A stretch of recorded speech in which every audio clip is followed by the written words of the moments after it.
Okay, so want to apologize. I did not set my phone to airplane mode, and I got a phone call. And whenever I get a phone call, that kills our feed because I'm actually getting this through my phone.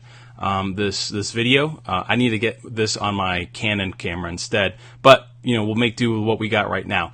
Anyways, let's start over again. So Liz, if you are back on, just say hey or whatever, so I know that you're watching. Want to apologize. Anyways, so call to action, CTA. That is what our topic for today is. I'm going to give you guys 4 ways to make a solid call to action to help conversions on your website as well as ads. And so what I was saying earlier is a call to action. When I go research other people's call to actions, other companies' call to actions, I don't look at other martial arts studios' call to actions. Do you know why? 90%, maybe 95, maybe even 99% of the people that have a call to action on a martial arts studio, fitness studio in that industry have a weak call to action. Weak, okay?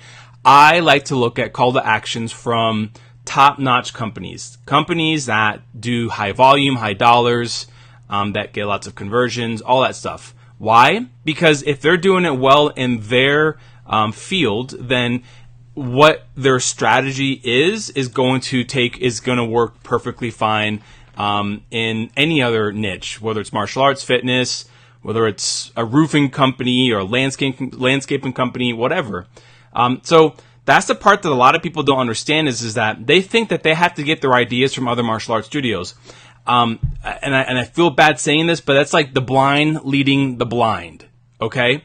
I'm not saying that all martial arts studios and owners aren't intelligent in a manner of running a business. I'm not implying that. What I'm getting to is that not all of them have the business aptitude, the marketing savviness, the sales concepts of actually running a business. Like their skill sets don't carry over into other skills, all right? Like into other niches.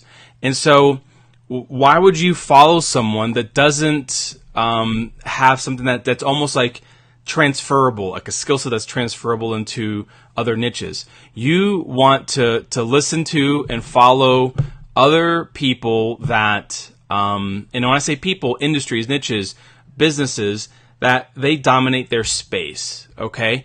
Those are the people that you want to listen to. And some people have this misconception that you only can get ideas from other martial arts studios. No, okay? So when I say call to action, I want you guys to get creative. So when I put my ads together, I research other people's call to actions. Some of my favorite call to actions and ideas are literally infomercials.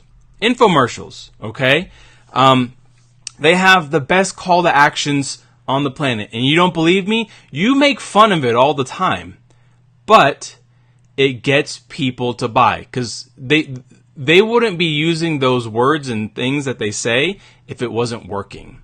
Do you see what I'm saying? Their call to action is like, buy now and we'll send you a second order for just you paying shipping and handling. And it's $19.95 and you're like, wow, double order. And if you order in the next 2 minutes, you'll also get all these other things. Okay? And a lot of people, and when I say a lot, I'd say the majority are like, holy smokes, I already thought this was cool. I'm going to buy it. Now I'm going to get 2 of them. On top of that, I'm getting 5 more widgets. This is a smoking deal. I need to buy it. Okay? It's the call to actions that get people to buy. And those buyers, those buyers are what we call like buyers in heat, where they are at that point of like, I need this, and they'll buy whatever. They'll buy anything. Okay, so point being is that your call to action needs to be powerful. Your call to action needs to be enticing. Okay, so number 1, let me move this over, is, let's see, your CTA hammers home the value of your offer. All right, so what I mean by CTA, again, is call to action. Your call to action hammers home the value of your offer.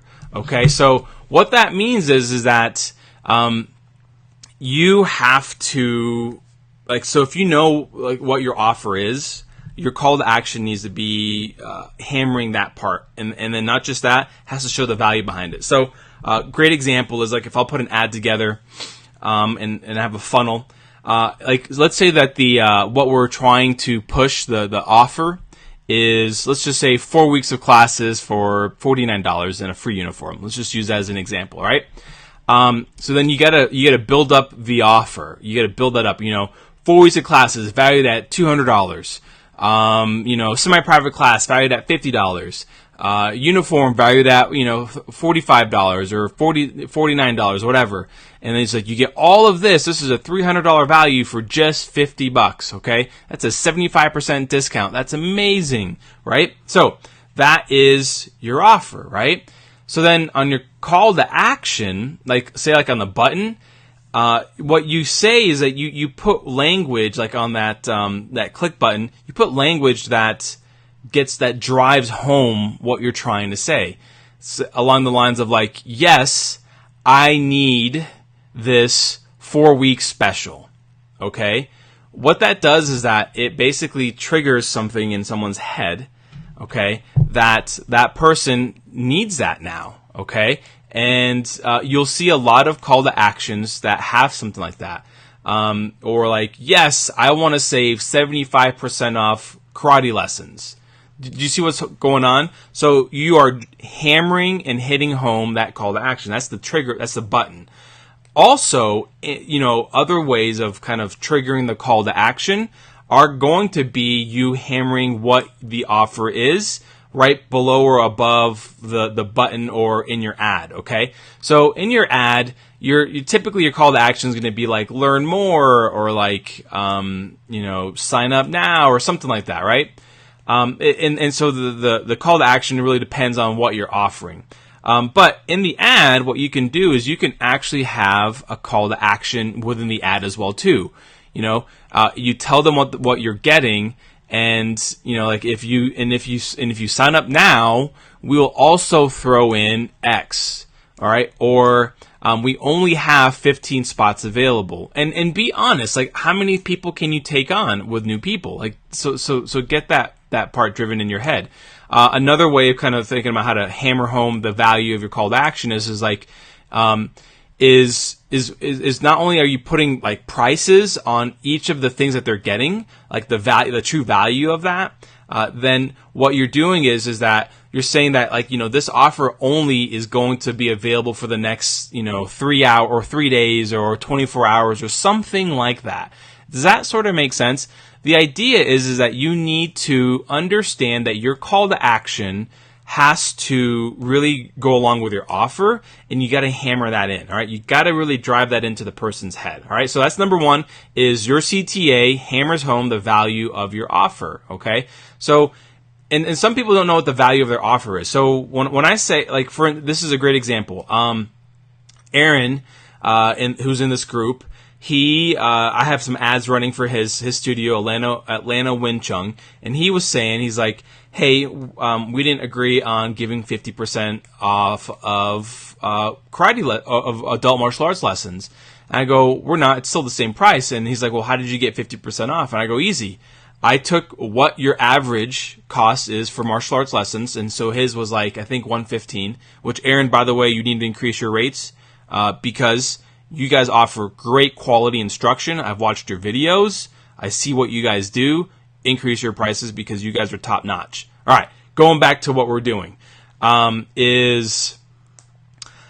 that said, he charges like $115 a month on average. So what I did, I took $115, divided it by 4.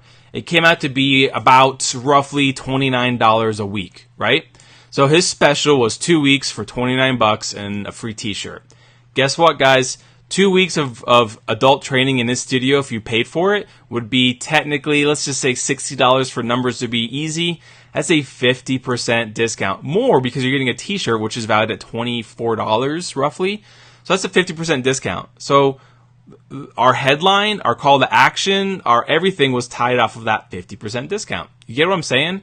So that's the part that you guys have got to drive, is that your offer has to really get hammered in that value of it. All right. So number 2 is your CTA creates a sense of urgency. So I already kind of brought this up, but your call to action has to create a sense of urgency. Whether it's that you only have spots for like 8 more people or 12 more people or 6 more people, whatever it is, don't make up random numbers. Like, be honest. Like, how many new people can you technically take on? All right. On your floor for new students, can you take on another 10 people? Then say 10. Okay. Can you take on another 12 people? Then say 12. Okay. Like, what can you take on for new people in your business? It doesn't even matter if you're, in any niche. Like, how many new people can you take on? And some people say, well, I can take on as many as I get. No, you're not, because you're not going to deliver the same quality of instruction or the same quality of service. Take on what you can physically take, okay? In our studio, in a given month, we could take on probably 10, 12 people. 15's pushing it, okay? And so that's what we would say. We can take, we have spots for up to 12 new people. That's it. Okay. And if you're like, well, that's what you offer every single month. Exactly. That's what we can take every month is 12 new people, because after that person is in your program for a month, guess what? They're already kind of into the program. They follow the system and it just works. Another way of creating sense of urgency in your call to action is dates, like expiration dates. Like, this offer will expire in 3 days.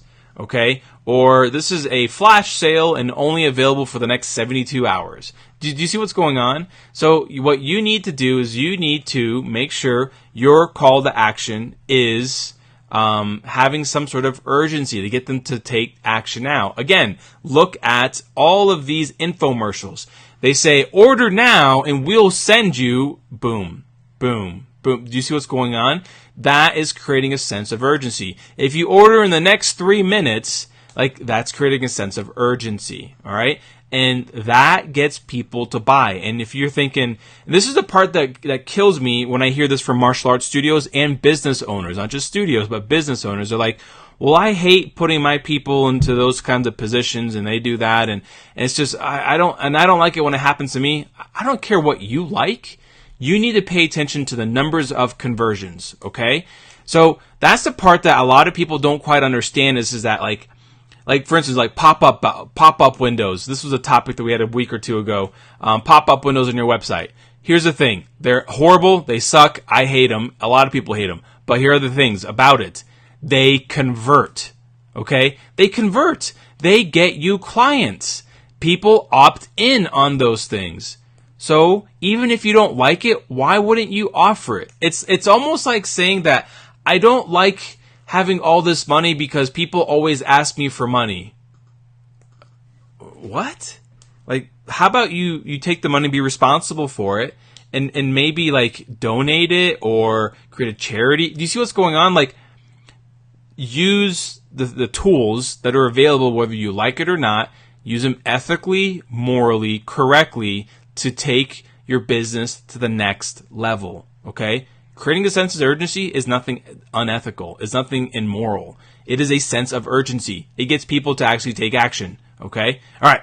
Number 3 is your call to action establishes your authority. This is big. Okay? As you guys know, I do these weekly shows, the MA Biz U show, once a week, and a lot of you guys tune in regularly. Some of you do not tune in regularly, which is disappointing. And so I will keep doing this. But here's what I want you guys to understand. The more I do these shows, the more I post and comment stuff on the MA Biz U group, the more authority you guys see me having. And this is nothing against Mike or anything like that, all right? Mike has great authority as well, too. You guys listen to what he has to say. He chimes in quite a bit. My point being is that I've established myself as an authority in this group. Part of it is because Mike has given me the opportunity. But the other part too is that I've given you value that you see. You're like, that really works. That makes sense. I get it. I see what he's saying, and you guys start believing it. And I keep putting content on this page, which is huge. All right. So with that said, your call to action, basically is going to show your authority, establishes your authority. So what I mean by this is that if you only have 10 spots available and you drive in the value of your call to action, like of your offer, then and you say we are the top, like we offer the best kids martial arts classes in so and so, then that's going to drive down that's going to drive in the authority. Like a great example, Liz, your school voted 3 times in a row, Kane County's #1 martial arts studio. That's huge. You are an authority in your county. That has to be used in all of your stuff, everything. Okay? And the reason I say that is that that's going to drive in the authority of who you are. So, when you have your call to action, maybe at the bottom of it says, voted Kane County's, #1 martial arts studio, 3 years running. Okay? Something like that. But that's going to help establish you guys. Another thing behind this is that of establishing authority is getting people to read testimonials.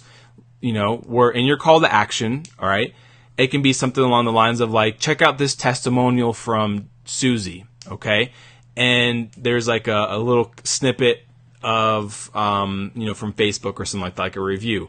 Does that sort of make sense? So find ways to establish your authority. Your call to action establishes your authority. That's another. I'm using testimonials as one way of using your authority. I'm using awards as establishing your authority. But another way, just your regular call to action establishing your authority, is that you're very on point of what you're offering and what the call to action is and the sense of urgency and what you have available. You're on point. You're not like wishy-washy. Okay? You don't have open-ended call to actions. So like, this is our special. Call us whenever you want. Call us when you're ready. Email us when you can. Send us a text message if you have a chance. No. Call to action needs to be direct, has to be driving in that you are on top of your stuff. You have 15 spots available. This is a flash sale for the next 72 hours. You're only taking on 15 new people. That is it. And that establishes your authority, okay?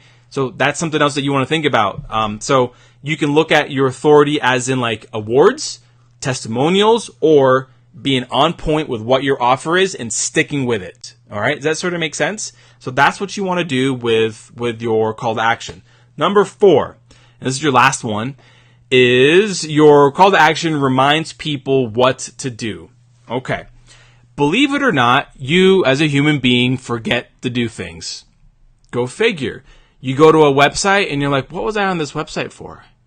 You go click on an ad that triggered something. You're like, oh, this is really cool. And you click on that ad, and then you forget why you clicked on that ad. And you wonder why people leave your website. It's because you're not reminding them why they came to your website.